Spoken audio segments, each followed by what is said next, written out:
Bonjour Luce Bernard. Bonjour Philippe, bonjour à tous et à Oui, tous. je sais, doubleur, ça se dit pas. Bonjour Antoine Janton. Salut Philippe, bonjour à tous et à tous. Ça m'apprendra d'improviser. Au sommaire de votre journal des médias, Antoine. Le témoignage d'une journaliste menacée en Bretagne, une grande fête d'anniversaire pour l'une des séries les plus populaires de la décennie et puis un record pour un jeu vidéo. Mais d'abord, les audiences avec vous, Luce Bernard, qu'ont regardé les Français hier soir. Alors c'est un petit coup d'à coude. TF1, la suite de la série Un homme d'honneur, reprend des couleurs. 4 260 000 téléspectateurs, 18% de part de marché, de part d'audience hier. Coude à coude donc avec France 2 qui était de retour avec la série Meurtre au paradis, la saison 10, qui fait le meilleur lancement de saison, donc depuis 10 saisons. 4 millions de téléspectateurs, 16,8% de part d'audience. Enfin, c'est M6 avec Marié au premier regard, la suite de la saison 5. M6 qui est en forme, 2 950 000 téléspectateurs, ça augmente aussi, 12,8% de part d'audience. Il faut voir que la saison 5 de Marié au premier regard augmente chaque semaine, c'est quand même à remarquer. Et le score sur les femmes doit être énorme. Culture Média. Le journal des médias avec vous, Antoine Janton, avec à la une un rassemblement. Il doit se tenir à midi dans une petite commune des Côtes d'Armor, au Rostrenen. Un rassemblement de soutien à une journaliste menacée à plusieurs reprises ces derniers mois. Elle s'appelle Morgane Large, on vous en parlait hier ici même.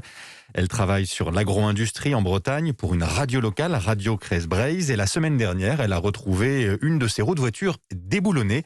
Un acte de sabotage qui l'a marquée, choquée. Je suis très fragilisée en vérité, pour être honnête. Moi, j'ai envie de pouvoir exercer mon métier. J'adore mon métier. Et je ne vais pas m'excuser d'avoir envie de faire mon métier bien et d'être exigeante.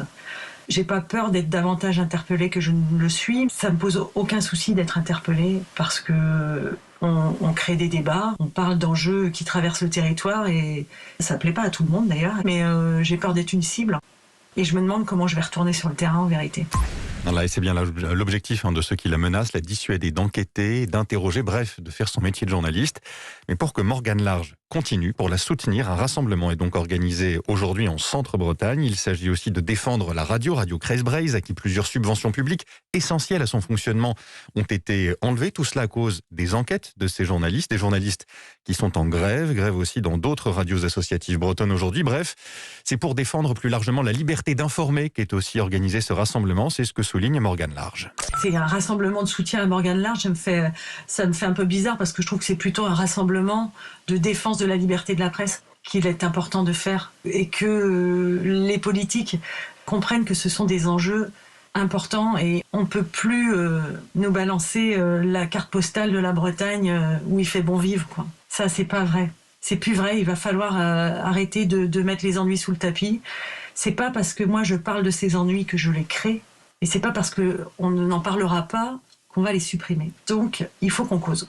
Morgane Large avec vous, Louise Bernard. Elle vous a dit aussi qu'elle allait porter plainte avec l'aide de Reporters sans frontières. Je le rappelle, le rassemblement pour la soutenir est prévu à midi tout à l'heure à Rostrenen, dans le Centre-Bretagne. On continue à parler de radio avec l'État qui va rétablir le plafonnement des recettes publicitaires de Radio France. Il devait être supprimé et donc permettre au groupe public de récupérer une part plus importante, a priori, du marché publicitaire au détriment des radios privées, du moins c'était leur crainte. Des radios qui étaient en colère, on vous en a déjà parlé ici dans Culture Média, colère entendue.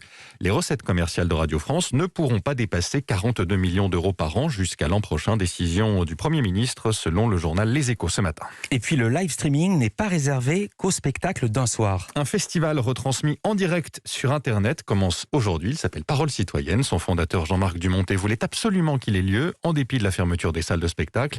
Au programme, 8 spectacles avec Julie Gaillet, Jacques Weber, Lambert Wilson, entre autres. Des représentations à voir pendant 3 semaines jusqu'au 28 avril.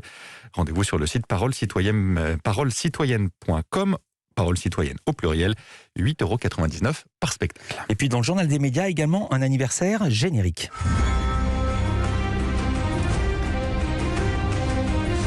Bon, si vous ne le connaissez pas, ce générique, il va falloir vous y mettre. Celui de Game of Thrones. Cela fait 10 ans que le premier épisode a été diffusé sur HBO aux États-Unis. HBO qui a annoncé hier le programme des festivités qui vont durer 1 mois. Et le moins qu'on puisse dire, c'est qu'elles sont plutôt riches. Un site interactif, un marathon, comme l'appelle HBO, un marathon visuel avec tous les épisodes de la première saison. Et puis quelques produits dérivés, dont un œuf à berger. Hommage aux œufs de dragon des premiers épisodes de la série. Un œuf que vous pourrez acheter pour près de 2 millions d'euros. Wow. Oui, vous pourrez le voir. On va l'acheter à 2. Vous pourrez le voir si vous le souhaitez. Avec moi, je ne sais pas encore. Vous pourrez le voir dans quelques minutes si vous le souhaitez sur europe1.fr. Oh là là, ce sont Lofi Super Mario Bros qui devient le vidéo le plus cher de l'histoire. 560 000 Oh là là. euros. Ah bah oui, là. Oh, dis donc, aujourd'hui, Faut choisir entre l'œuf et... ouais. Oui, il faut avoir un beau portefeuille. 560 000 euros, donc c'est le prix auquel s'est vendu un exemplaire du jeu original aux États-Unis, une cartouche qui date de 1986.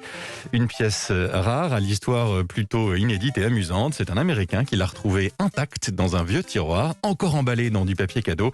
Jolie trouvaille donc qui permet de battre le record de vente pour un jeu vidéo. C'est près de 4 fois plus que le précédent, 156 000 euros en juillet dernier pour un exemplaire d'un autre Super Mario, c'était Super Mario Bros 3. Toutes ces infos et tous ces chiffres, on peut les retrouver avec d'autres dans la newsletter média d'Europe 1. Le prix, c'est gratuit. Inscription sur europe1.fr. Vous avez bien un truc de gratuit dans ce journal. Merci Louis Bernard, merci Antoine Janton. Salut Philippe. On vous retrouve demain tous les deux pour un nouveau journal.